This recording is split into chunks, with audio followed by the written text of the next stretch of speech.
This bulletin is coming to you live from the Joy 99.7 FM studios, Kokomlemle in Accra. A digital address GA0993341. Also live on Love 99.5 FM in Kumasi. Affiliates across the country, including A1 Radio Bolgatanga, Kekeli Radio Ho, ATL FM in Cape Coast. Is on ABN Radio in London and around the world at myjoyonline.com. The news is brought to you by UMB Bank, UMB Speed App, Digibank, Let's Go, SuperSem, Build Your Dream, and Telesol 4G, Just a Touch. In this edition, Interior Minister warns against politicizing attempted coup plot as more of the suspects are put before court today. We'll hear from him and bring you details from the court. Allow the security agencies to bring to the various courts information they have in respect of the threat to the democratic dispensation. It should be a non-partisan support.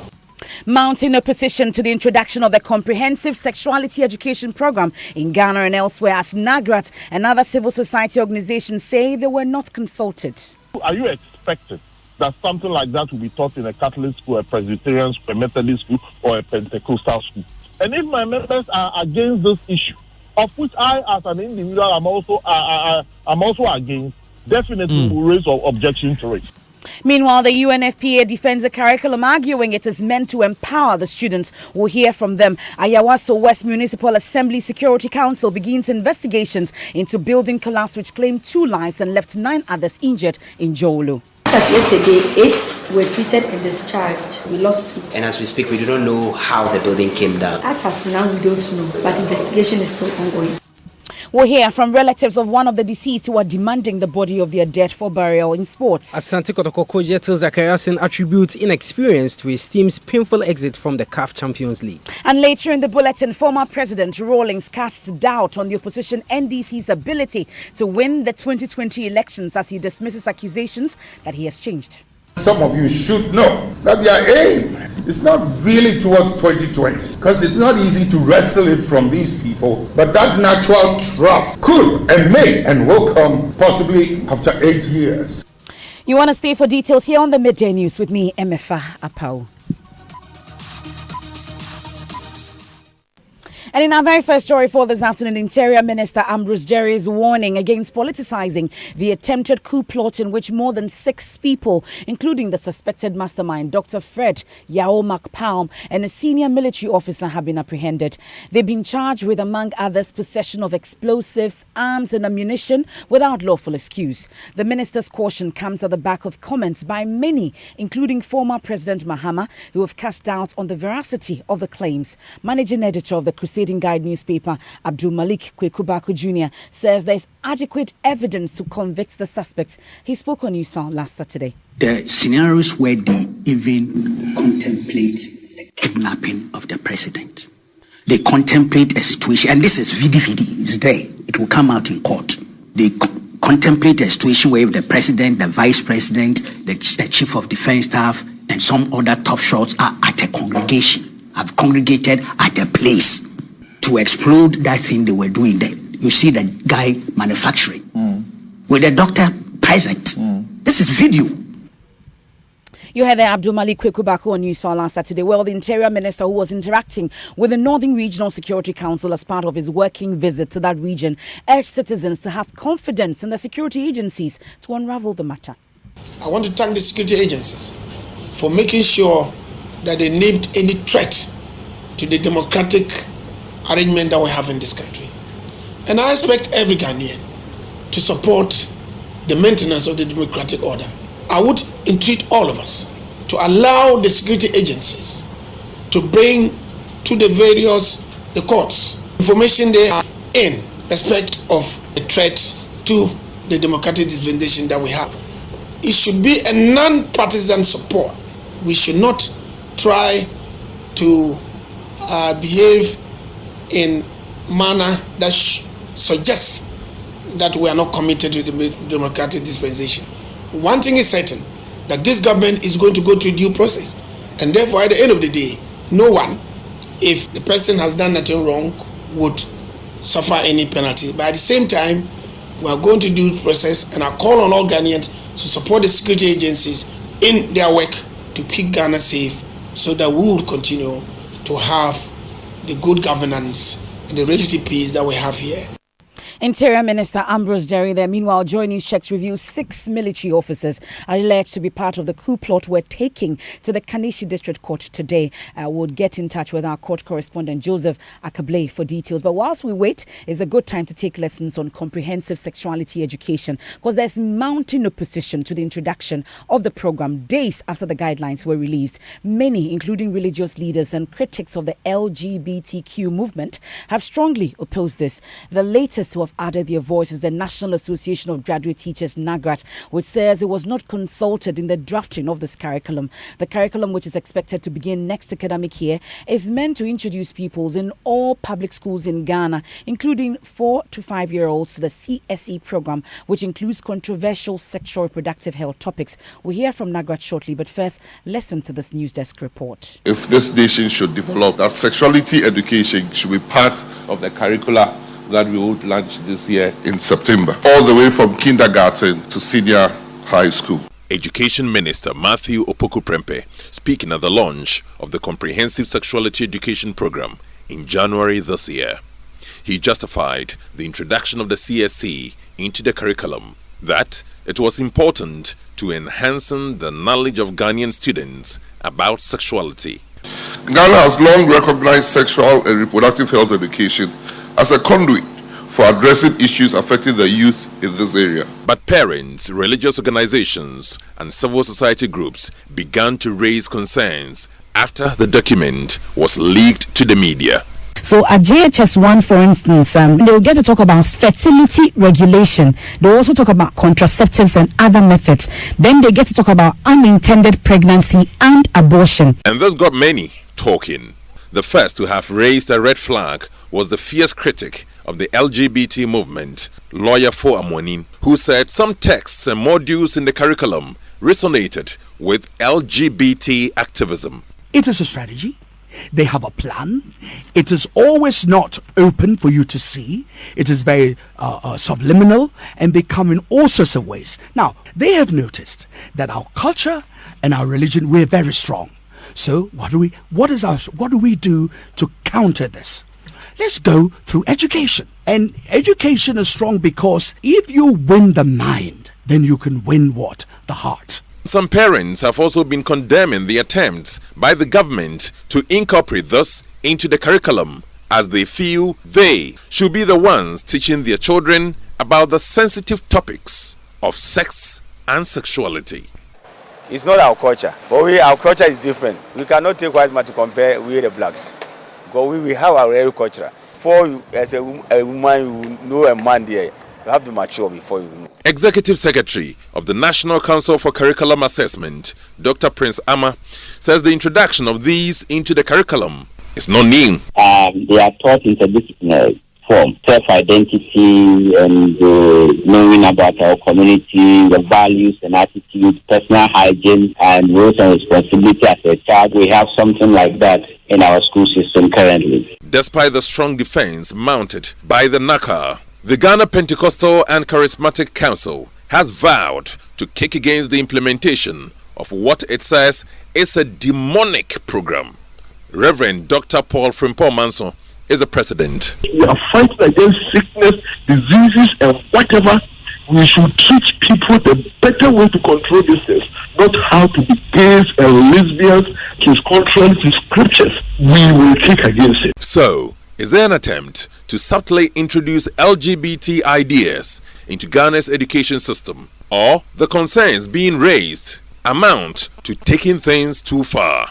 Parents are worried, teachers are worried, religious groups are worried, and the Ghanaian, caring about their values of chastity, is even more worried.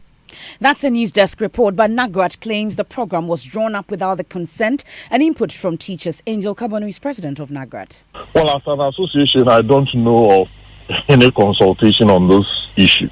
Well, I've been making some checks, and let me just give you some general clarification on some of those issues. Look, Western agenda to pursue LGBT issues in Africa is a very intense one. They come in to finance your curriculum, they come in to finance seminars, they come in to finance projects, and they smuggle into conditions of financing some of those issues. For example, are you expecting that something like that will be taught in a Catholic school, a Presbyterian school, a Methodist school, or a Pentecostal school, and so on and so forth? So I can even send you issues blaming me for participating in this curriculum issues. The unions have come out to say that the level of consultation that they should have done with us as unions, or we can even give them subject teachers to contribute, was not done. I can only reflect the general views of my members. And if my members are against this issue,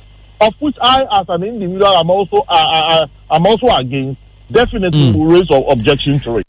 And Nagrat is not alone. Islamic scholar and spokesperson for the National Chief Imam, Sheikh Shaibu Arimeyao, says the leadership of the Muslim community has also not been consulted. The whole concept is new and very unfamiliar to our environment, and it's also in conflict with our traditions, even in terms of our religious diversity. There are certain virtues we hold in common.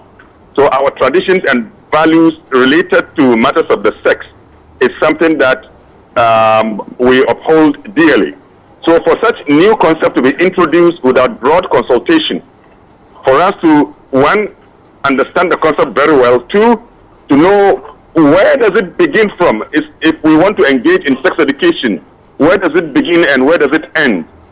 This framework has not been made clear, so we've just heard that this has been introduced, and I think that is where I find the fault, and something needs to be done about it. I'm very convinced that no such broad consultation has ever been done. Now, despite the mounting pressure from the public, the UNFPA's resident representative here in Ghana, Niyi Ojuolape, has still mounted a case for the CSE, as he says it is meant for the general development of the student. Now, this entire document, the issue of the rolling out of comprehensive sexuality education, not just going to be done by just imposing it on people, because they are what we call the gatekeepers. We don't want to teach our children bad things. I can tell you that I'm a father. I also don't want my children to be taught bad things. But I can tell you that the idea is within our society, we're going to reach out to those that we call the gatekeepers, that is the faith-based community, community leaders, parents too. We have there are programs that are going on, which I know which government is doing, is undertaking to engage everybody. Somebody said that we have to be vigilant because they might want to smuggle something and push in there.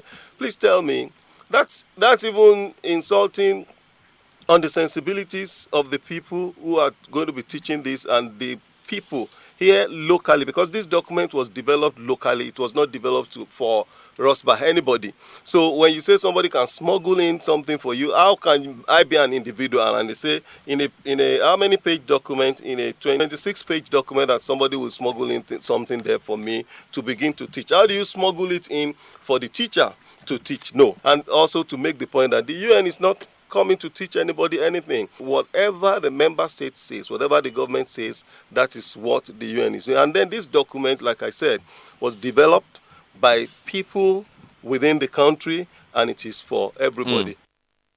So you have the United Nations Population Fund's resident representative here in Ghana, Niyi Ojuolape. Let's head on to the phone lines now and speak to Ranking Member on Parliament's Education Committee, Mr. Peter Nochukotre. We're grateful for your time here on the Midday News. So did Parliament, through your committee, pass this? Good afternoon. And I want to say that as Parliament and the Committee on Education, we have not had any consultation or discussion on the curriculum or the comprehensive sexuality education before it is coming out. So as a committee, I can say we are not aware. This is the first time we are also getting knowledge of it. Is that the norm? How is it even possible that this crucial curriculum is being introduced to our students and our people, and your committee, which is supposed to be overseeing education matters, are not aware of this? Yeah, MFM, that is the issue we are all talking about. A major problem like this, which affects everybody in this country. We feel that as representatives of the people, we should be consulted. We should be aware of what program and policies they are bringing about. Because there are a number of things in that document which, if we allow our children to be exposed to them, I don't see how our future as a country is going to be. So, having heard of it now, we're going to take up the matter and see how best we can get this corrected. How soon are you taking up this matter? How soon are you doing that? Well, the minority on education, we are meeting this afternoon, looking at the document very carefully and come out with our position on it before the day is over. Very well. We'll definitely be following up on that. You heard that the ranking member of Parliament's Education Committee, Peter Nochukotoi, appears Parliament is also not aware, joining calls by NAGRAT and then the Muslim community also saying that they were not consulted in this issue. But it appears the controversy is not restricted to Ghana alone. In Jamaica and Mexico, for example, authorities are up in arms over the new educational reforms, and there's a petition for the reforms to be withdrawn. Listen. This is definitely an attack. It will affect your child rearing. It will affect your education system. This is instructions for the teacher in the classroom to ask her or his students, how do people express their sexual feelings? What is abstinence? And here are some answers. Oral sex, masturbation, anal sex, massage, holding hands, touching each other's genitals, saying, I like you. And what they're doing is equating all these things. Saying I like you is equal to anal sex. It is pornography. Men, especially on the House floor, did not want to look at. We couldn't show this on the television news, but yet we want our 4th grade children to be looking at this book. In the name of sexuality education, children are seeing obscene materials that have been ruled by Congress and by the Supreme Court impossible to show to children. Stand up. Said, you have no place talking sexuality to my children. We resist it, even with our lives, because that's what life is all about. It's happening on our watch. If we don't do something about it, it is all of us that carry that guilt. To learn more and to sign the petition to stop comprehensive sexuality education, go to stopcsd. And that's a report the controversy also in Jamaica and Mexico as well. This is the midday news here on Joy 99.7 FM. Now let's get back to other issues, and we are heading to the Ayawaso West Municipal Assembly because the Security Council has begun investigations into a building collapse which claimed 2 lives and left 9 others injured over the weekend. The building, which was being put up on the Jowulu Primary School compound by a philanthropic group, Accra Friendship Club, came crashing down on Saturday as some workers were on site. Families of 2 persons who died during the disaster thronged the site of the incident to demand answers from authorities. Here's mother of a 20-year-old plumber who died in the collapse, Mary Owari. Say incident DSU area hasi edan ebu omo ye adwuma wo dan bi abresan bi emu school mu hasi tin dan no ebu nkwala bi so na me ba ne ka ho Fatima tie me yem hye me ma nye na me say bia nkwala ne do so de entumi nye sa me ba no na bibi sa atu no ntimi me frɛ bi sa tie mu na che say ampa se omo ne master ebe ye adwuma na omo chesel dan no and the boys na chesel dan na ebi gina other side and ebi so ewo ehonu so omo gusu a omo chesel dan na no ne boy ba ko me ba no ne boy ba ko kana omo ti efom na omo chesel nti de omo hu ya ne se concrete na abu eba nti omo ti fom to omo ntumi anyom ho hwe ne begu omo so na at once ikun. What she's just saying is that she had a phone call that her son was involved in this incident, and so they came to inquire. They were told that he and then his master and a few other contractors were on site here during a construction project when the concrete slabs came tumbling down and fell on them because they were on the ground floor of the structure, and so they were unable to escape. And so that is the story. They say me ban no de call police hospital, and you know, and Monday ban na ba behwe die esine so mo de phone be man na and his body has been taken to the police hospital, and that is why they are here today to attempt to see the way forward if they could get the body to go and then bury the dead. Mary Owari is a mother of one of the 2 persons who died when that building in Jowulu collapsed over the weekend. Komla Adum was at the site earlier today and joins us in studio. Komla, you have been interacting with eyewitnesses. We heard you talk to the mother as well. But what exactly did the eyewitnesses tell you as to what actually happened? Well, in fact, they say on Saturday afternoon, they heard some rumbling sound, from the premises of the Jowulu Primary A and B School. Mm-hmm. And when they came out, they realized that portions of the building which was under construction had fallen off, with the wooden structure, the beams and the the block work falling apart on one side, and so they had to rush to the scene, and then they realized that some of the people were trapped beneath the rubble, and they called for help, and so that was what they saw Saturday afternoon. Now, during your visit, have you also been interacting with the information officer at the Ayawaso West Municipal Assembly? What more have they been saying about this? Well, for the assembly, this particular structure, as we know, was being put up by a philanthropic group, and so they were funding the project. It was supposed to be a one-story school block, which was going to house an ICT library, also a computer center for the KG1 and KG2 pupils, and it was almost at the roofing level. The ground floor was almost done, and so they were sort of floating the top and then doing the concrete and the block work when this incident occurred. And so the officials at the Ayawaso West Municipal Assembly say they've commenced some investigations to ascertain exactly what led to the collapse of the building. Luckily, it was a weekend, so the students were not around. But as at that time, there were 15 people on site, and including the 15 people was the chairman of the Accra Friendship Group, those who are putting up the building for the municipality. And out of the 15 again, 4 escaped unhurt. 9 suffered various degrees of injuries. And as at yesterday, 8 were treated and discharged.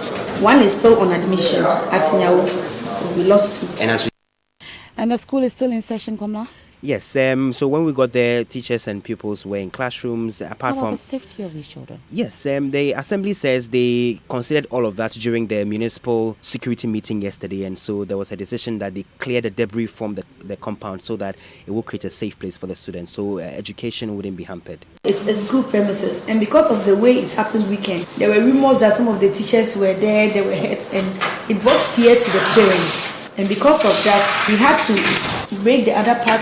As I told you, half of the building was down, so they had to bring down so that they can clear the debris from there, so that they will have a better serene for the students to come to school. So as at now, we've already been there. You know, the place has been cleared, and there's no harm there.